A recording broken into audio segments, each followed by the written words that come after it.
Welcome to Offset, Larry and the Big Man, Jake Caulfield, two-time Stanley Cup champion, with a special edition. We have with us Hockey Hall of Famer, Stanley Cup champion, National Italian-American Sports Hall of Fame inductee, very recently, Ron Francis, and just last Saturday night inducted into the Penguins Hall of Fame. Welcome back to the Berg.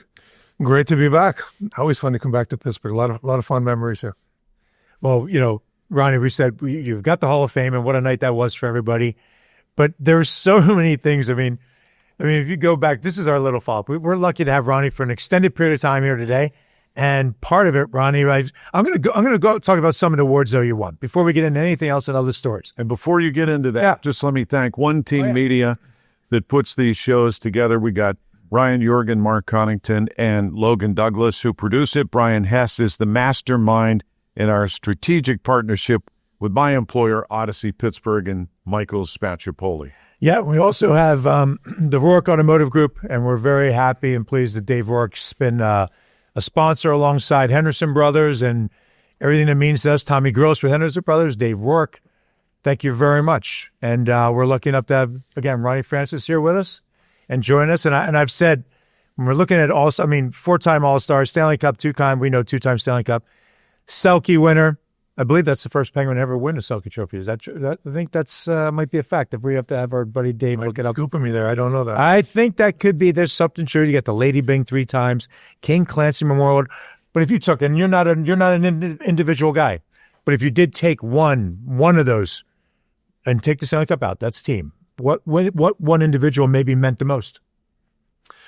I think the Lady Bing is always good because it's kind of good play with sportsmanship. But I think I was always kind of more known for an offensive player. So to have my defensive skills recognized at the Selke was pretty special. Yeah, see, I get that totally because that means across the board, everybody understood. We talked about that in the previous show about what you did in all zones, all different, 200-foot player, all different zones. I think that would be pretty special as well. So I'm glad you had that one. Yeah. Yeah, no. Not every day. See, Ronnie, you brought that different element to us. We needed that. Our team needed that. We needed somebody solid on all ends. Well, again, a lot of hockey experts believe that the acquisition of you, Ron, to the Penguins organization, as talented as they were, that was the piece that made the difference that brought the 2 cups back-to-back to the Berg, which was so special for all of us, especially if you're a native, born and bred here. And I was a young kid, but I went to a Hornets game before there was a Penguin team. And so we waited a long time for that. So thank you. No, it was fun. I didn't get to play against the Hornets, but it's a funny story, Jay, talking about the defensive stuff. I think it was like 2 or 3 games here. We were playing, I want to say St. Louis, and we had a 1-goal lead late, and Al McInnes had the puck at the point. He's winding up taking a slap shot. The goalie was out, and I slid and blocked the shot. And Coff comes up to me, and he goes, "What the hell were you doing?" And I looked at him, and I figured it out after Coff was so sarcastic, right? He was like, "What are you doing?" I said, "Well, if you're going to take a shot, I had to block it so he didn't score." I'm just kidding. He says, right foot, like he was the most sarcastic guy we've ever played with. I've ever played with. Funny as hell with sarcasm, was his top. I mean, you had Olfie. Okay, Olfie comes over with Ronnie. That personality is different than anybody else. You have Kevin Stevens, Artie, right? We've talked about him, the funniest guy I think I've ever been around because he tells a joke and it's funny, and he repeats the joke and it's funnier. He's the only guy that can do that. But just that grouping in it. Then you have Mario, the way the way he was all the time and kind of patrolled and looked over things. And then Paul Coffey was that one guy that truly like a dry sense of humor, but dry sarcastic sense of humor. Yes, but it was good. You needed that blend, and I think when Olfie came in with Ronnie, that again up the ante inside the locker room. You had to be careful. I don't know if you remember they had you walked out of the medical room and then you walked down a hallway into the locker room. There was an entrance there. And Alfie sat on that row so he could see who was coming down the hallway into the locker room. And Larry, he had a tendency to kind of sit there and he would look around the room and pick whoever was in there. And a lot of times it was Kevin because he knew he could fire Kevin up. And as the guy was walking down the room, or as Kevin was walking down the room, Alfie would say, oh, Rex, I can't believe you said that about Artie. That's ridiculous. And then Kevin come walking in. What'd you say about me, Rex? I didn't say anything. Kevin, I know you said so. And they would get into an argument. Alfie just be sitting there smiling and laughing, right? Like it was, I watched them do it for like 12 years, right? That we played. It was great. It's never not funny either. No. Jay, you talked about the teams supporting the other teams in town, Steelers, Pirates, Penguins, and now we have actually a pretty good soccer team. That said, somebody who did that with perfection was Jack Lambert, and we understand you actually had an encounter with Jack? Yeah, I know. Listen, I grew up a Steelers fan, diehard Steelers fan, going back to the days of Jack and the Iron Curtain defense and Bradshaw and Swan and Stallworth. And so it was like game 2 or 3. We finished the game, and I walk in the training room after, and Alfie's sitting on the table. He's got ice bags on his knees, and I happen to look over, and there's Jack Lambert sitting on the hot tub, kind of having a beer, and he's sitting there, and I look over, and I'm like, oh my God, Jack Lambert, right? And he's like, I go over, and Jack, Ron Francis, really nice to meet you. It's awesome. And Alfie's looking at me because I don't play football in Sweden. He's like, who is this guy? And I'm like, Alfie, this is Jack Lambert, one of the meanest, toughest linebackers ever play. Iron Curtain defense, Steelers.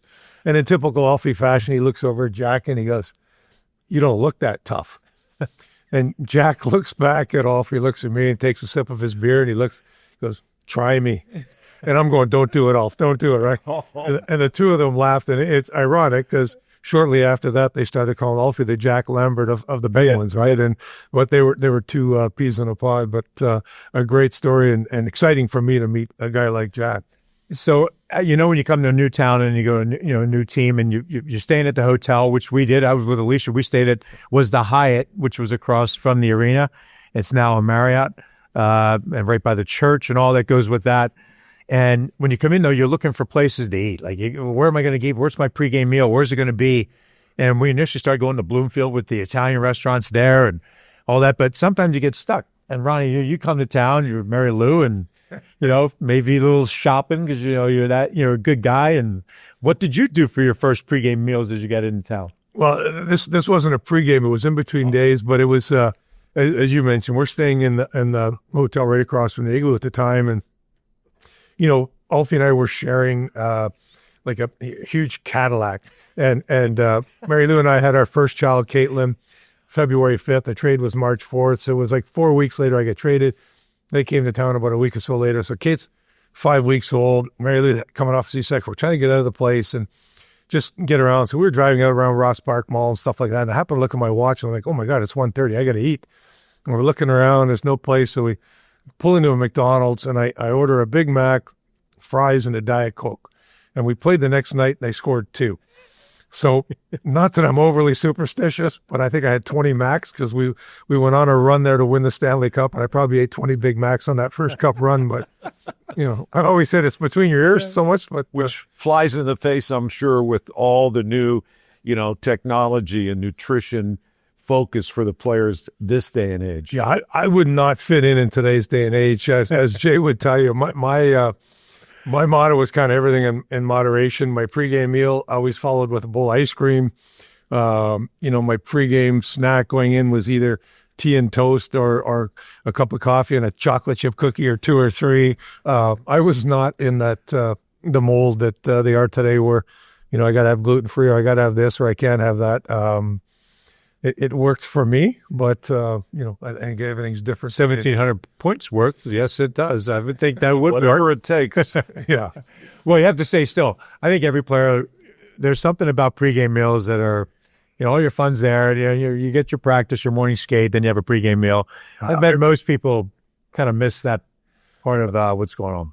I remember 18 years old driving to a hockey game in Hartford, stopping at Friendly's and getting a chocolate milkshake on my ride into the game. So nobody could do that today. I don't think they wouldn't be able to play if they did that. But so Lambert, along with some other former Penguin players, including Joey Mullen at times, we had Jay, of course, we played these charity games. We have some TV and radio people, and Jack was one of the, I think he played with us for like 10 years. And he loved hockey. And we'd have these games, charity games, and people called him Lurch on skates. And, occasionally some young buck would try to challenge him at these charity games. We'd be like, don't do that. Yeah. And of course, with the big man there, He was, so to carry on with the Lambert story, and Ronnie's going to relate to this because Talk and I were skating.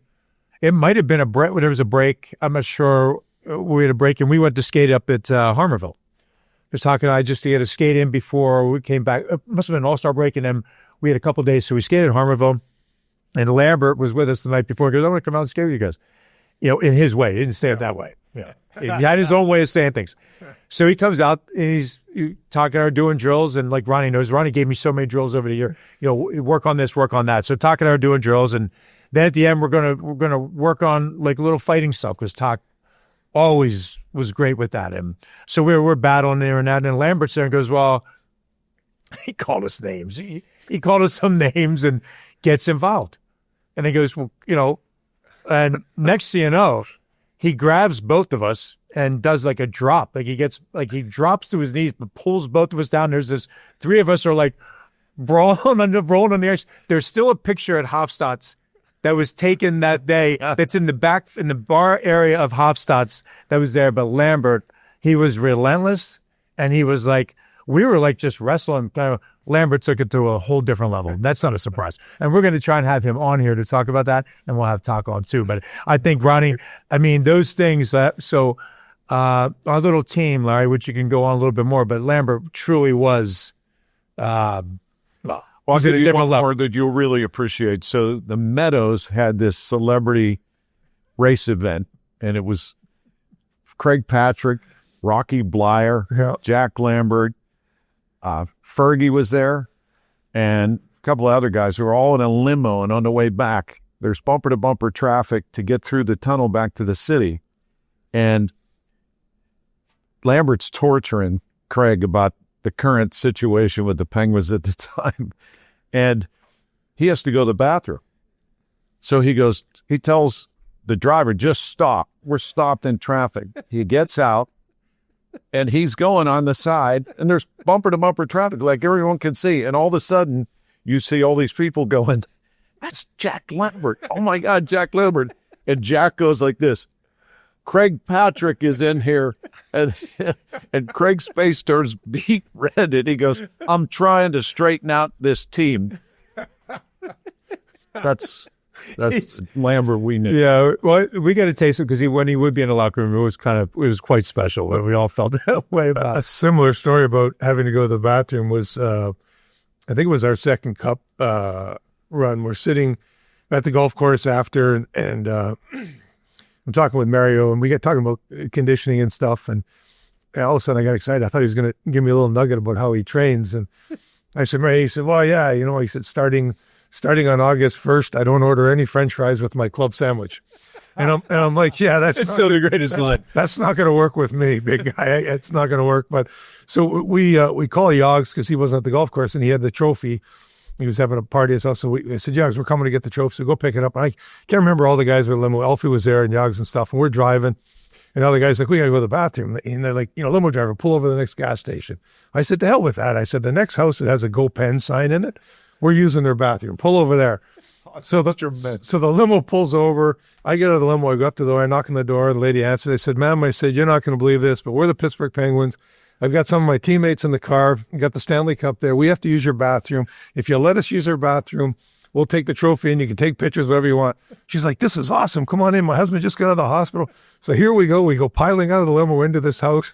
And we go in with the trophy, and the guy's like, who are you guys? I'm like, what are the Penguins? He's like, no, who are you really? I'm like, no, we are. This is the I got to go to the bathroom. So we go to the bathroom, take some pictures. By the time we got outside, there was probably 100 people around the limo. We'll take some pictures with them, jump in the car, and then headed on our way. But it was just a little one of those fun Stanley Cup stories, right? Great story. Imagine that couple today trying to tell people, you'll never believe what happened. Who stopped by? Hopefully they still got pictures. The first Stanley Cup when we came out of the airport, when we were at the airport, which was kind of wild. It's still a wild thing, right? I remember the pilot on the plane going, hey, there's 10,000 pages. Well, there's 10,000 people at the airport. Then he comes back on and goes, there's 20,000 people. Then it went to 30.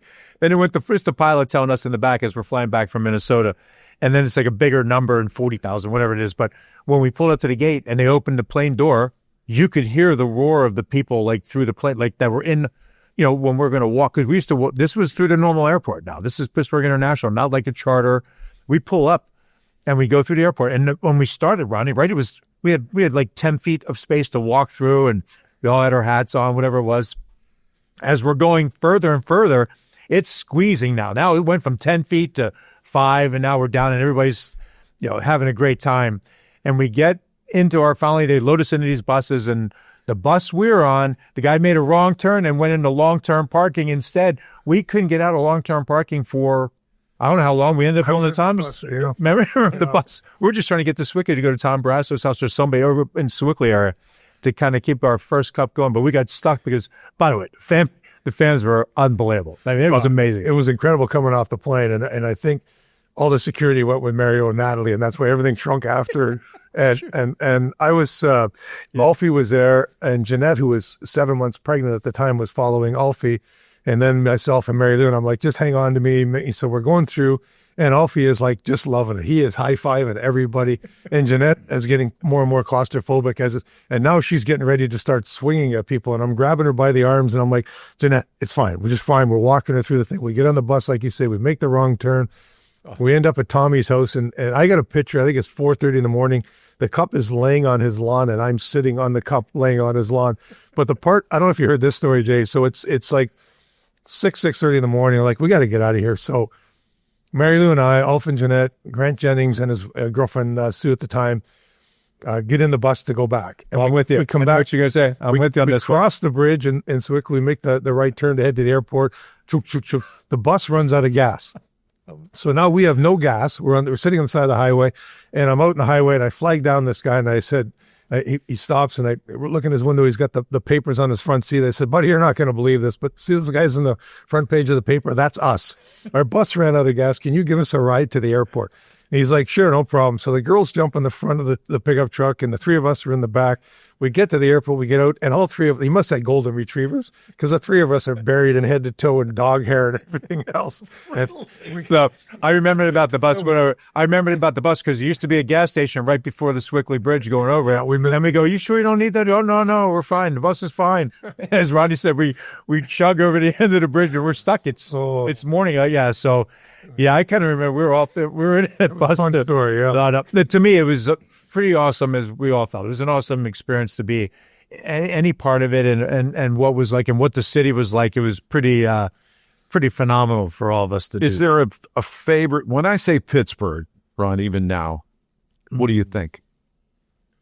Well, I think the championships first and foremost, right? As a kid growing up, you always dream of playing in the National Hockey League. That's your number one goal. But then your next goal is always to win the Stanley Cup. You don't think about going into the Penn's Hall of Fame or hockey. You want to win a Stanley Cup. And for me, that was 10 years into my career.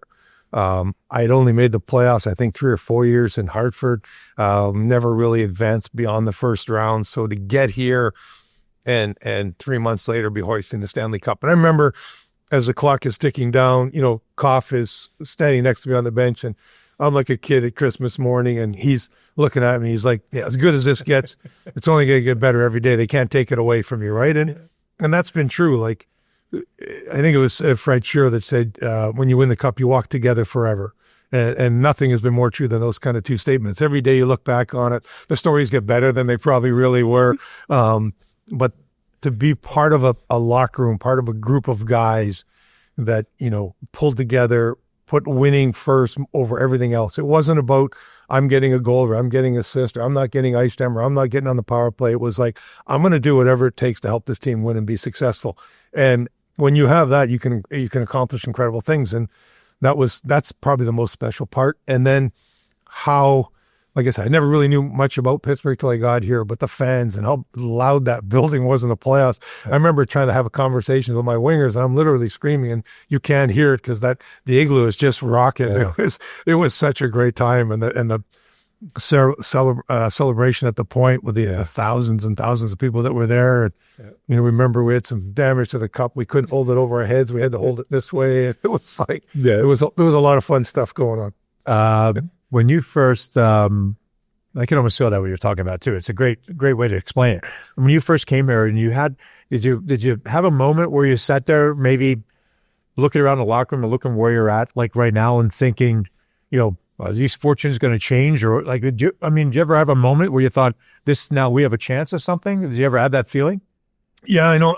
Alfie and I were roommates for 8 years together in Hartford, and then we were roommates for 4 years here. It's like living with my wife on the road. But earlier that season in Hartford, he had said to me, he goes, "Do you think we can win the Cup?" And I said, "In Hartford?" He said, "Yeah." I said, "This year?" And I said, "No, I don't think so." He said, "How long do you think?" I said, "Minimum 3, maybe 5, right? Depending on what happens and how they do things." And we got traded to Pittsburgh, and we played the first 3 games, and we went out for dinner because our wives weren't here yet after the game.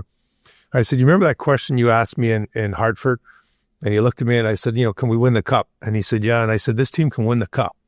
And he said, "You think so?" I said, "Yeah." I said, "I think this team can win the Cup. Need bounces and breaks, but I think we're good enough to do it," kind of thing. And he was like, "Really?" And so we kind of went from there, right? And I think it was, the other thing for me that was big was, Mario, I think, because Alfie can loosen a locker room up, because we had those guys, I think Mario at times, it was kind of like he felt the pressure. He had to be the guy to carry everybody and win it for everybody. And I think, as you know, in the locker room, nobody was off limits. And when you start bringing Mario into that and being able to poke fun at Mario, when you get into the playoffs, then we're all here, right? We're all in it together. We're all in the trenches together. It's not like one guy has to do it for us and everybody else is hoping he does it for us. It was kind of like we're all in it together, like, a band of brothers. And I think that was a big part of it too, just the camaraderie in that locker and the looseness. And I think Mario loved that. As you said, he's a quiet guy, but getting out to dinner with him on the road night before games, or, those guys playing cards on the plane or in the hotel kind of thing. And I remember after every playoff game, we had a hospitality suite, right? Yeah. Wendell Young set up the hospitality suite. We had some beers and chips, and we all got together and back then there wasn't the replays we could watch now, but we watched Sports Center and just hung out until we could relax and go to sleep and stuff. But it was just a tight-knit group that was a lot of fun to be a part of. So I've said this a lot, and Larry, you've heard me say it too. Like, when you are the top guy, and you and Mario are the top guys, the people, the pressure is on. You mentioned the heat that goes to be the main guy. But the pressure of being a number one guy and needing to produce, and the guys that what's come through Pittsburgh are guys who have been expected to produce and have done it. I think it's such a different level that everybody's, you're a third and fourth line player and you have your role. I have my role. Everybody has the role to do. But when you're expected, you need a goal, you need something. Somebody taps you on the back to go out there. The level of, I think that's what we've been blessed with. Guys, you and Mario came out, guys could deliver. That's not, everybody can't deliver. All the time, too. By the way, all the time. It's a lot of heat on you, and it's big. No, but I think too. Like we talked about the first team. Mario got to play with Mark Recchi and Bob Erie, right? Our second line was Kevin Stevens, Joey Mullen. I got to play with, right? Trotz was the third line with Troy Loney. I think Phil Bork and Jaromir Jagr's on the fourth line as an 18-year-old. The next year, it was Kevin with Mario and Rick Tocchet, and it was Jaromir, myself, and Joey Mullen. So and Mario will tell you the same thing. Having those kind of wingers makes it easier for you to produce too, right? Yep. But big man, as well as I do, we don't win any cups if we don't have. I look at the Rangers series. We're down 2 goals, and they got a 5-minute power play. Our penalty killers killed off that power play. Yeah. And then we scored, I scored outside the blue line, which is a fluke, but it got us going kind of thing. And you don't win if you don't have that contributions up and down your lineup, and you talked about Alfie and Coffey and Larry Murphy, but, Jimmy Pack came in and played some great hockey for us. Paul Stanton played some great hockey for us. Heck, the second year we had a line of Boris Mikhailuk, Mike Needham, and Jacques Colliner. And we don't win without their contribution, right? So it really, more than I think than any other sport, you need to have a team, and you have to be good up and down your lineup, and you don't do it unless you have that.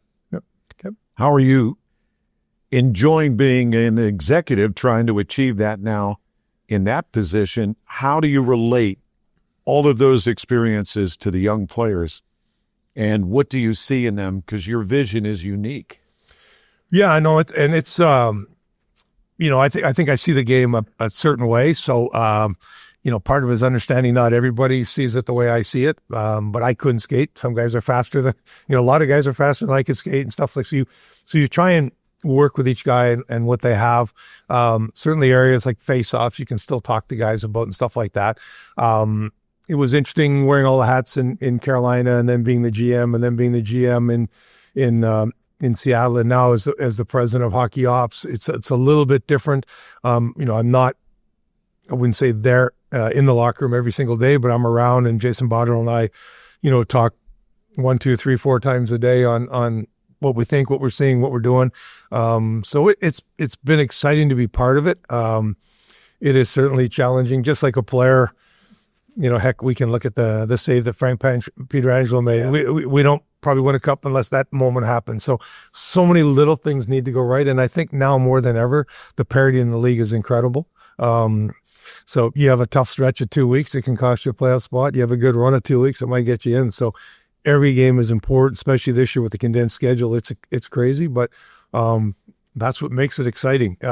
Jim Rutherford told me the one day I was assistant GM. We pretty much had everything happen in 3 months, and I walked in. I said, "Jim, I'm not complaining." I said, "But is it this crazy all the time?" And he looked at me and he said, "No." He said, "You've probably seen everything in the first 3 months." He said, "But I will tell you this: every day is something, and you never know what it is." And I think that's the beauty of the job, right? It might be great times, it might be bad times, but every day is different. And when you're in bad times, you're working, trying to find ways out of it. When you're in good times, you're trying to find ways to make sure you don't slip, right? So it's a challenge, but it's something I love doing. And includes right down to the popcorn vendor in your current role. In your case, yeah. Everything matters. Everything matters, no question. So, Ronnie, we've been around. You're first of all, how's your brother doing? Ricky's doing great. Yeah, he's doing great. I turned 60 in June. So yeah, about special what he did, he was around us. It was a great, and it was part of the Olympics and what he did in his world, right? So yeah, no, it's actually a remarkable story. When he was born, they're not sure what happened, but a little bit of a learning disability, might have been a lack of oxygen birth. But even when I was a kid, we slept in bunk beds, and Ricky would take 25, 30 seizures a day. A lot of times I woke up in the middle of the night, the bunk bed was shaking. I'd have to, jump down, make sure he wasn't swallowing his tongue, and roll him over and call my parents. And they actually told my parents that he probably wouldn't live past 8 and put him in an institution. My parents refused to. And my mom found I would say, for lack of a better term, a sort of a non-dairy megavitamin diet. So took him off all milk products, your cheese, your milk, your chocolate balls, all that stuff, put him on these high dosage of vitamins. He went from about 8 to 28, never had a seizure. Worked in a furniture delivery store for 20 plus years, got involved with Special Olympics, won 8 medals at the World Games in cross country skiing. Probably better known in my hometown than I am. I was back there one summer. The guy goes, I know you. And I'm like, okay, here it comes. And then he goes, "You're Ricky's brother." And I said, "Yeah, I'm Ricky's brother." But yeah, he was, a big supporter. And as you know, being around him, brutally honest. Yep. I called home one night after a game, and I didn't think I played well. And I always talk to my dad and stuff. And I said, "Oh, what'd you think?" And he goes, "Well, I didn't think you were that bad." And my brother said, "That's not what you said when you were watching the game. You said he was terrible." And I said, "Yeah, I wasn't that good that night." So, but yeah, thanks for asking. He's doing great. Yeah, he's very, very, it was wonderful when he's around the locker room and everything like that. So that's such a great story. And your kids, Caitlin, Michael, and Connor, everybody's doing good. And Mary Lou, certainly going back and forth from the East to the West Coast, and they're all doing good. Everybody's good, yeah. Kate's married, living in L.A., and then Michael and Connor both work for us in Seattle with the Kraken. That's, that makes mom happy. Everybody's close by. And so it's great having them all around. And they're here with me this weekend, which is exciting too. So a lot of fun. Ron, we can't thank you enough. Again, as a native Pittsburgher, really special. Those 2 back-to-back cups with you and the big man. Your names are on there forever. We appreciate you taking time and wish you all the best. And hopefully you'll get another one as a president of hockey operations for Seattle. That's a goal. But thank you, Larry. I couldn't be any prouder of my time here in Pittsburgh and playing in front of the people here in this city. They were tremendous. So thank you. The great Ron Francis, off-feed Larry and the big man. We want to thank One Team Media, Ryan Jorgen, Mark Connington, Logan Douglas for producing this episode, and Ryan Hess. And also from Odyssey Pittsburgh, Michael Spacciapoli. And also, as you can see, Henderson Brothers and Rourke Automotive Group, Thank you so much for being title sponsors with us and allowing us to have somebody in here like Ronnie Francis. We totally appreciate it, Ronnie. Thank you very much. Thank you, guys. Offset, that's a wrap.